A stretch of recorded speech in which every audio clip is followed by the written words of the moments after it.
자, 헤어지고 힘들어하다가 술 마시고 술김에 조용히 용기 내서 밤늦게 자니? 라고 문자 보내신 분, 조용히 한번 손들어 봅니다. 사실 이런 경험 없는 사람 없죠? 근데 이런 행동 이제는 스토킹으로 고소당할 수 있습니다.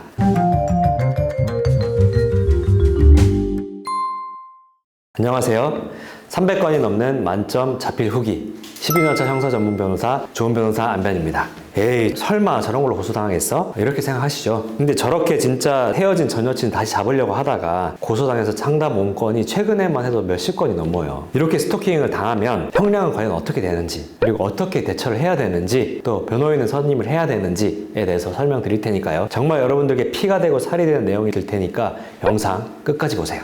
자, 첫 번째 형량. 생각보다 형량이 엄청 세게 나옵니다. 자, 제가 실제 사례를 한번 들어드리면요. 제 의뢰인이 여자친구랑 2년 동안 사귀다가 헤어졌는데 여자친구를 잡기 위해서 다시 연락을 했습니다. 2년 동안 사귀는 중에 몇 번 헤어졌다가 만났다가 반복을 했고요. 여자친구가 헤어지자고 말할 때마다 본인, 남자 의뢰인 입장에서 다시 만나자고 이렇게 잡았다고 합니다. 근데 그러자 여자친구가 잡혔고 다시 만나고 나서는 오히려 여자친구 입장에서 잡아줘서 너무 고맙다라고 얘기를 했다고 해요. 그래서 이번에도 헤어지자고 하길래 다시 잡으려고 카톡도 하고 전화도 하고 집 앞에도 찾아가고 했는데 스토킹으로 고소를 당한 겁니다. 에이, 별일 아니겠지. 난 전과도 없는데. 경찰 조사 혼자 가고 당연히 여자분이랑 합의도 안 했죠. 그러니까 검찰이 벌금으로 얼마를 때린 줄 아세요? 벌금 1,000만 원을 구약식 처분을 했더랍니다. 그제서야 부랴부랴 저를 찾아오셨어요. 우리 스토킹 처벌법은 스토킹 행위 형량을 3년 이하의 징역, 3,000만 원 이하의 벌금으로 이렇게 정하고 있습니다. 근데 초범이면 보통 벌금 나오는데 뭐 벌금 해봐야 뭐 100, 200 나오지 않겠어? 이렇게 생각하셨다고 해요. 그런데 생각보다 벌금이 엄청 세게 나오더라는 겁니다. 자, 아무래도 최근에 보면 신당녀 사건도 있고 남녀 간의 애정 문제, 스토킹 문제로 인해서 사망사고도 많이 발생하고 하다 보니까 스토킹 행위를 엄벌에 처하고 있는 추세거든요.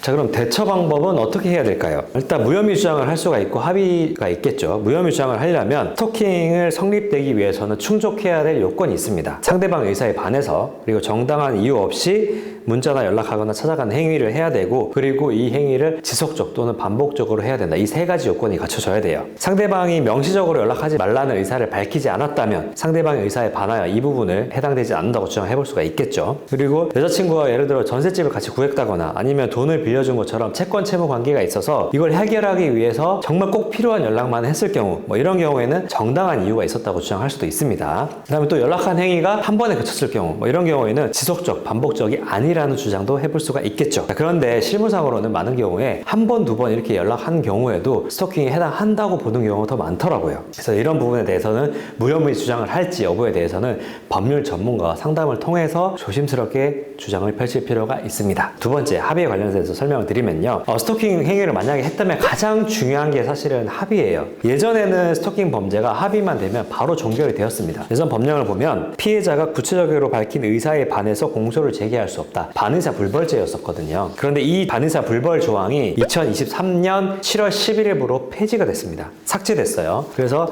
스토킹 범죄가 더 이상 반의사 불벌죄가 아니게 됐어요. 2023년 7월 11일 이후의 범죄에 대해서는. 그래서 7월 11일 이후의 범죄에 대해서는 합의를 한다고 해서 사건이 바로 종결되지 않습니다. 형량만 줄어들 뿐이에요. 그럼 합의해도 어차피 처벌되는데 합의할 필요가 없는 거 아니에요, 변호사님? 이렇게 생각들을 많이 하시더라고요. 그런데 그렇지 않습니다. 양형에서 가장 중요한 게 바로 합의거든요. 그래서 합의로 사건이 종결이 되지 않는다고 하더라도 형량을 확 낮출 수 있는 게 합의이기 때문에 합의는 꼭 하시는 게 좋습니다. 그리고 또 검사가 기소하기 전이라면 합의 다 하고 나서 바로 사건이 종결되진 않지만 기소유예라는 게 또 남아있잖아요. 이게 뭐 초범이다, 그리고 한 스토킹 행위가 심하지 않다라는 것들을 잘 어필해서 기소유예도 한번 받아볼 수가 있거든요. 그래서 이런 합의가 매우 중요하다는 겁니다. 자, 그러면 변호인을 과연 선임해야 되냐에 대해서 설명을 드리면 스토킹 행위의 처벌 수위가 생각보다 높죠. 첫 번째. 그래서 위에서 말씀드린 것처럼 초범이라 하더라도 100, 200 나오는 경우도 물론 있지만 생각보다 벌금이 꽤 높은 경우 많이 있어요. 그 이유는 사회적 이슈가 되는 사건들이 굉장히 많이 발생을 했잖아요. 그래서 이 스토킹 범죄는 강력 범죄로 언제든지 이어질 수 있는 범죄다라는 인식이 수사기관에 좀 있는 것 같아요. 특히나 또 연인 사이에 발생한 스토킹 범죄는 더 위험하게 봅니다. 그래서 언론에 나오는 다른 사건들과 내 사건, 이 사건이 비슷하게 묶이는 게 이게 위험한 거예요. 그래서 어떤 주장을 해야 되냐. 이 사건은 언론에 나오는 그런 강력 사건과는 다른 사건이다. 정말 좋아하는 마음에서 자제력을 단순히 잃어서 우발적으로 한두 번 발생한 이런 사건에 불과하지, 그래서 뭐 이 사건에서 우리 의뢰인이 어떤 지속적으로 스토킹 하다거나 나중에 폭행을 한다거나 사고를 치는 거나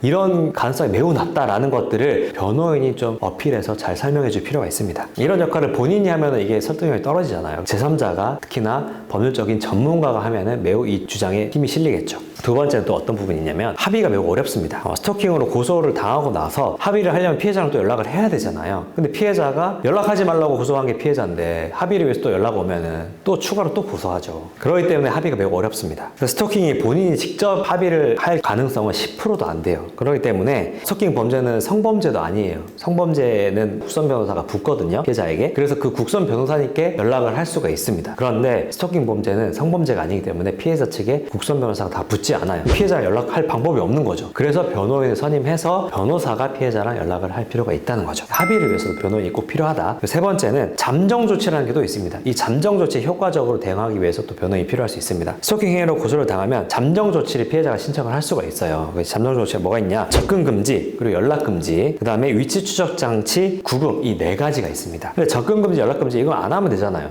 연락 안 하고 접근 안 하면 되는데 위치 추적 장치 이거 전자발찌 같은 거거든요. 이거나 또는 구금 이런 거 나올 경우는 이의 제기하셔야 됩니다. 이의 제기는 일주일 이내에 항고를 제기해야 되는데 이때 변호인의 조력이 꼭 필요해요. 자, 오늘 내용을 정리 한번 해볼게요. 정리하자면 헤어진 전 여친한테 밤에 자니 뭐 이렇게 함부로 연락하면 스토킹으로 고소당할 수 있다. 스토킹은 생각보다 초범이라 하더라도 형량이 높다. 자, 세 번째, 스토킹으로 고소당하면 무혐의 주장을 할지 말지를 결정해야 되는데 이때 법률가의 조언이 필요하다. 네 번째는 합의를 위해서는 변호사는 필수다. 내용이 도움이 되셨다면 구독과 좋아요 부탁드립니다.